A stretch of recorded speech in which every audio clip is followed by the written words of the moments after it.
চেয়ে চেয়ে আমি হারিয়ে যাব। হ্যাঁ গো, তুমি কি আমাকে একটু শান্তিতে থাকতে দেবে না? কেন, কি করলুম আবার? চারিদিকে ছড়িয়ে ছিটিয়ে রেখেছো। কি রেখেছি? এই ছুরিটা এখানে ছিল? না, রান্নাঘরে ছিল। তাহলে স্কেলটা এখানে ছিল? আরে না রে বাবা। এইটা এখানে ছিল? আরে বাক্স ছিল, বাক্স রাখো তো। আর মাজনটা কোথায় ছিল? বিরাজ করেছো কখন? সকালে তো। উফ, আর চাবিটা এখানে ছিল? হ্যাঁ, শোকেসের মাথায় ছিল তো। এই হয়েছে আমার বউ। পান থেকে চুন খসলো তেমনি বজর বজর বজর বজর বজর বড়, সারাদিন এই মুখ আর বন্ধ হবে না।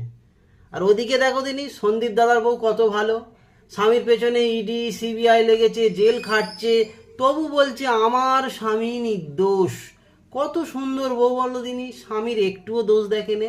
আর আমরা কিছু করলে যত দোষ আমাদের, সব সময় আমাদেরই দোষ দেখে বেড়ায়।